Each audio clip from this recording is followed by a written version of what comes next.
the structures for gender roles and for the family unit is very male-centered. And as you've heard me say before, any institution or hierarchy that requires and prefers cis heterosexual men will have a bend toward abuse. Not 100% of the time, thank goodness, because that would just be not worth living in. But from the day women are born in Christianity, they are almost doomed to an existence and a hierarchy that always puts them last. You look at how the family unit runs. The man's at the top, the woman's in the middle, children are at the very bottom. This isn't very conducive to an equal partnership. There's no equality in marriage. One person has the final say. Women have to submit, get in line, get over themselves, and see themselves as less than. And it's very true how our society, including religion, treats women. Women are expected to be the passive travelers in our very own existence, in our world, in our life.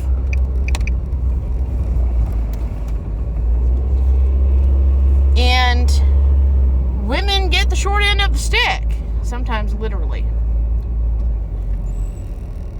Women are entitled to more, but our society doesn't reward independent, single, child-free women. They don't. If you're lucky to be in a country that sees you as human at all, being a woman, that's not guaranteed in every city, state, and country around the world. And it's very sad how women get the short end of everything. They're blamed for their own assaults. They're blamed for the family unit breaking down. If men consistently held up their end of the bargain by doing labor, work, and emotional labor, family units would not have issues. Not tremendous issues anyway. If men did as much work as women did, if a woman had a career, it wouldn't negatively impact family. Because the average man out there doesn't do anywhere near the labor that women do, unpaid of course. Families won't survive because men are not used to being required to do more than what is the bare minimum. And it's so sad that children will be affected. And when you have these very patriarchal hierarchies, you almost are doomed because women will not receive the respect they deserve. Do you think electing Donald Trump is going to help women gain respect? I don't think so. The man we chose to be president, I didn't choose him, but a lot of people out there chose him, have nothing but contempt for women and anything feminine. That's why homophobia exists. Men would rather be dead than appear feminine or effeminate. Our entire culture, our society, the rules, the gender expectations, they're all meant to elevate men and subjugate and create a divide. It's funny, when I was a kid, my family and I would play a game called the Battle of the Sexes. It's interesting how women actually believe they have any power in the society we live in right now. we don't have very much power. Sure, we have much more power than we did 50 years ago. We can have a lot of things that other people in the world don't have. We are able to have our own money, education. So yeah, we have made great strides in 50 up to 80 years of things that have done wonders for women. But we're not equal to men. We should have already been equal. We should have never had to fight for rights. Men purposely took away our rights at the very beginning because they could. And they would benefit from us not having any. If women had as many rights and privileges as men do, women would be equal. Men don't want women to be equal because men don't even see women as equal. They never have. And anyone who says that, yeah, I see women as equal, really, because your expectations put you in the misogynistic group. If you expect a woman to take your last name, expect a woman to not ask you out, but you are expected to ask someone out, if you're expected to pay for a date and show specialness to women, it's ingrained misogyny. We should be doing it for everyone, not just women. And our society, it's like women are left-handed people. The world isn't built for left-handed people. The world isn't built for women. Women are more likely to get hurt in car accidents because the only robots that are used to prove crash and safety are male. By and large, 99% of the time, it's a male dummy. The shoes women wear, those are patterned after male feet, not women. Our world seeks to destroy women, to silence them, erase them. All the things men expect of women didn't exist at one point. They were created so women would not benefit from being equal. And what's sad about all of this is that women think that what holds them back is what is good for them. They think the patriarchy saves them. This patriarchy has never benefited any woman. And any time a woman seems to benefit, it's because of misogyny. And just when you think you can't get any worse, we call it pretty privilege. Even if you can get ahead, you're punished later on because you lose your looks. Women are punished from the day they're born to the day they die, or the day a man kills them, because they dare to be anything but straight and a man. Our society sets women up to be hurt. It's roughly suggested that 3 out of 4, or 75% of women on dating apps, have been harmed.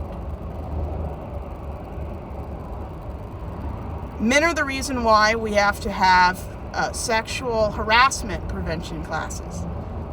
I said in another video, I've worked 29 jobs. In 9 out of 10 of them were in women-only offices. I've never been harassed once. Men are the reason why we have to have sexual harassment prevention, RAIN classes, treating people with respect. That's why, men. If men weren't in the workforce, we wouldn't have to deal with this. I'm not saying the answer is to remove all men. That would be lunacy. I'm saying that 95% of the people I would not want to be alone with are men. Those are just the stats of arrest records. And I don't even want to know how many don't get reported. I could guess. Any patriarchal, male-centered, male-beneficial situation, institution, is inherently religious. It can't be anything more than that. And what's really sad is we actually make women believe that the patriarchy is good for us. The patriarchy is safe. Women are kind of like prisoners that have lived their whole life in a prison.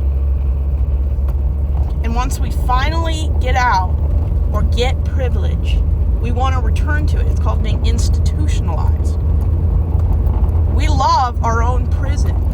We actually conceive and carry the next generation's oppressors. Which is ironic that now, especially in South Korea, half of the women there no longer strive to be wives or mothers. And in my opinion, the best way to keep men from oppressing women, just refuse to carry the next generation of kids. If half the people who can have children refuse to have children, we would cut the predators and the male oppressors 50%. Stop having the next generation suppressors. I'm not saying that every man oppresses, but roughly 49% of the population are men.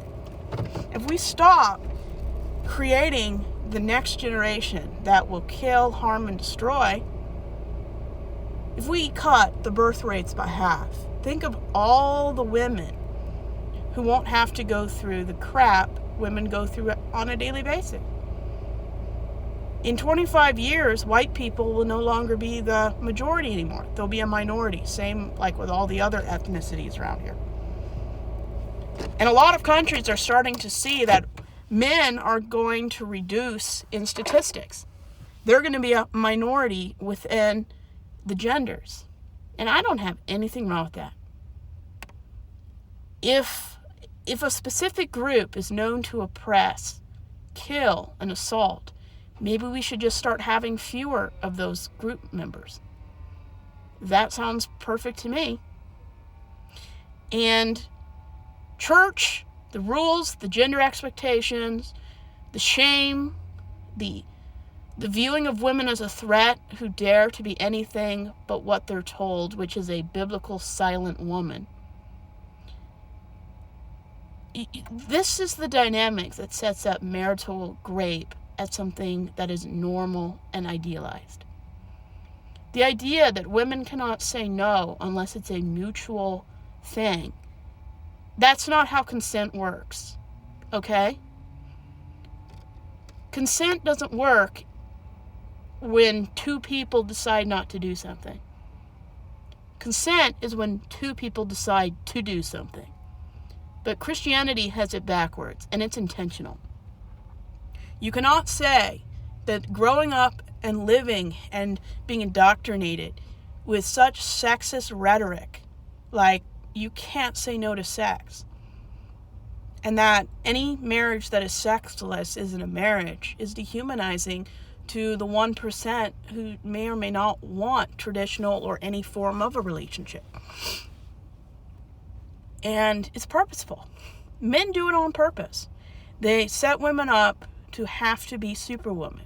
And no woman should have to deal with that kind of crap.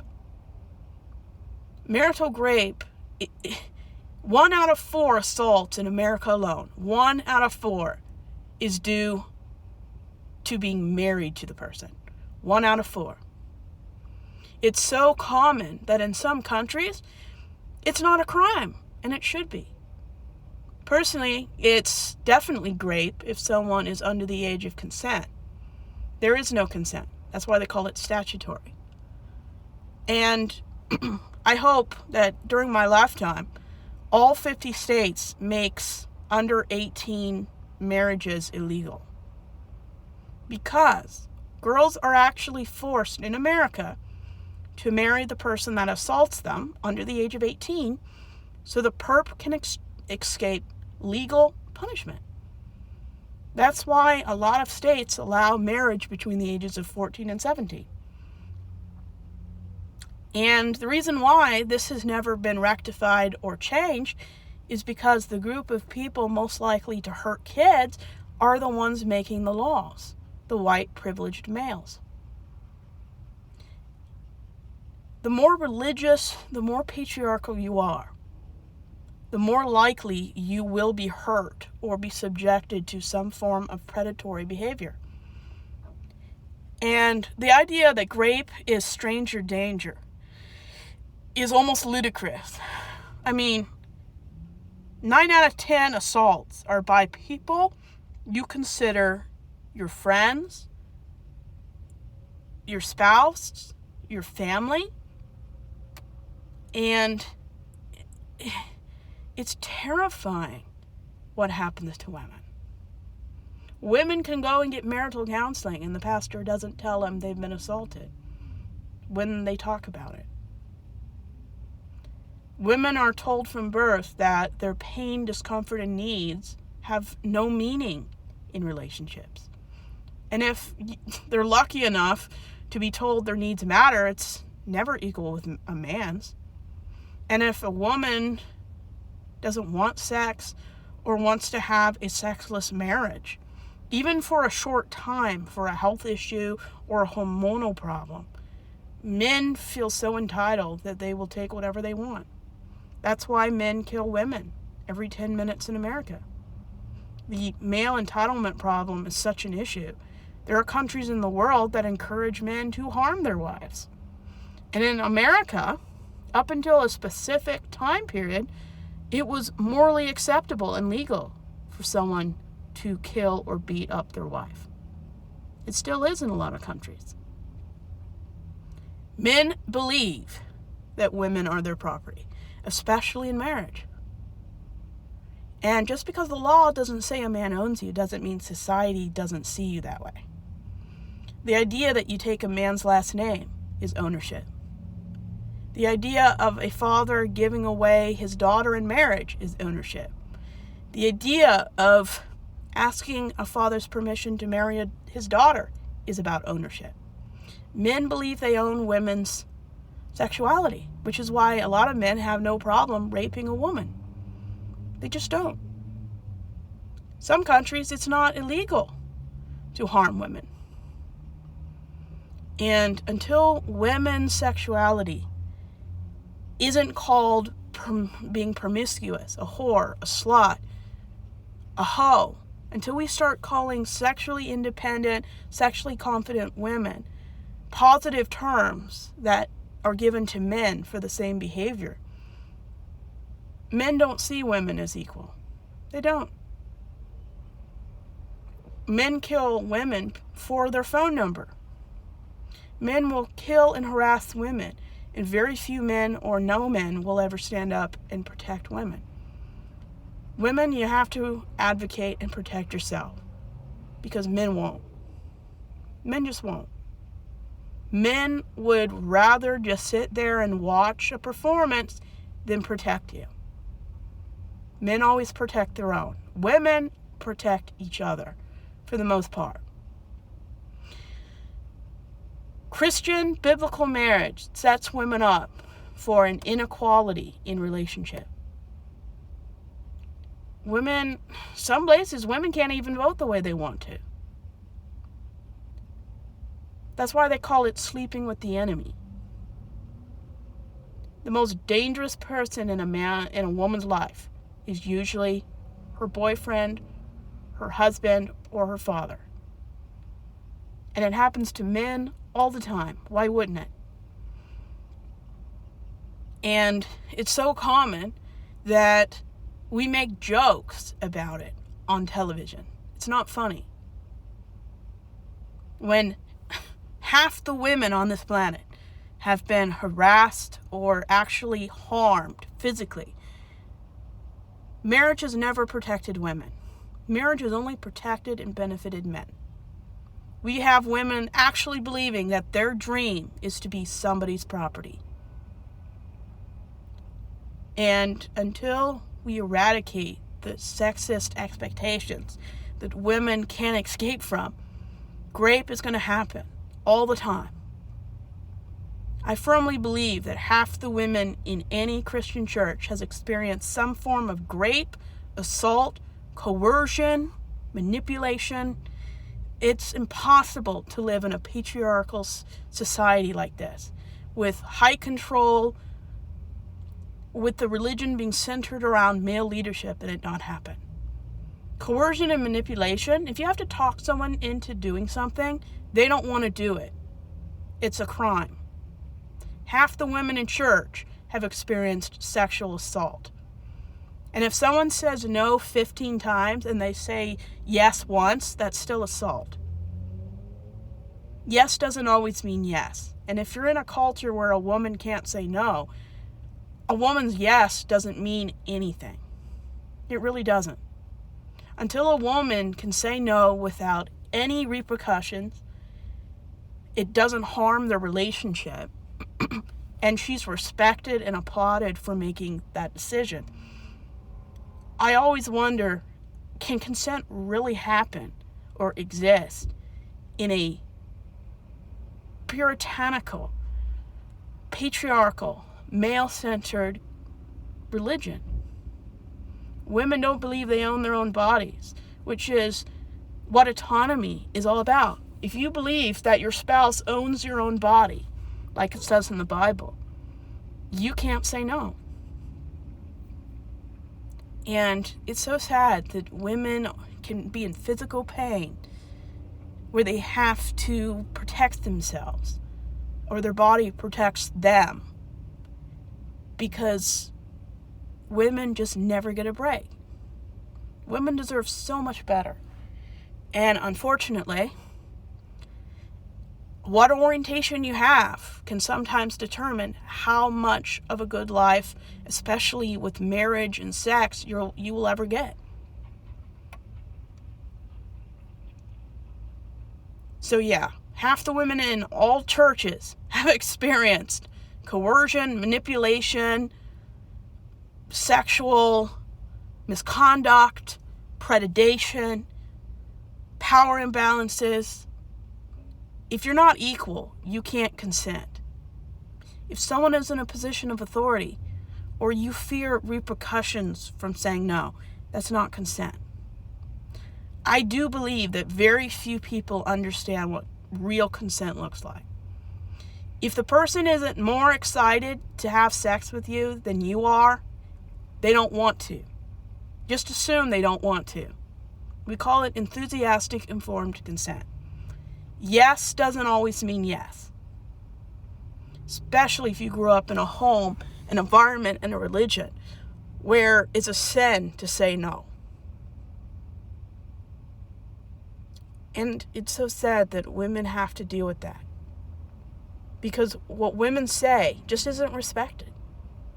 What women want is irrelevant and an inconvenience. Do you know what else is inconvenient? Having your husband arrested for doing stuff to you while you sleep.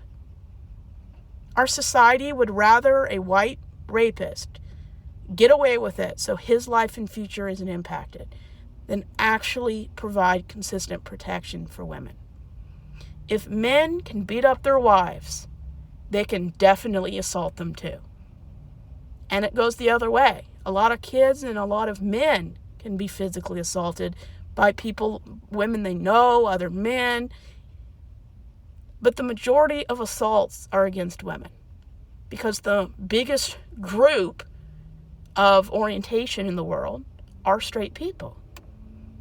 That doesn't make them the default or the best orientation. It just means they're the majority.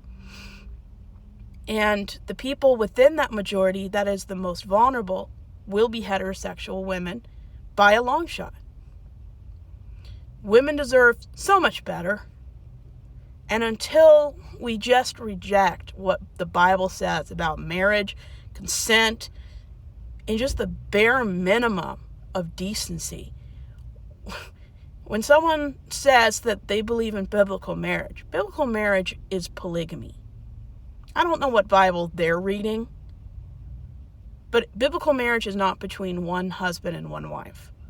Somebody fell asleep during the Old Testament. Biblical marriage is one man and a dozen wives. Women deserve better. And until women realize, regardless of your marital status, you don't owe anyone sex. You don't owe anyone an explanation. No is enough. Hopefully you have the kind of relationship where you feel comfortable explaining why, but you don't have to. If you're uncomfortable and don't feel safe, emotionally or physically, you don't have to do anything. And women, whoever is most vulnerable in a room, their needs should be the most important.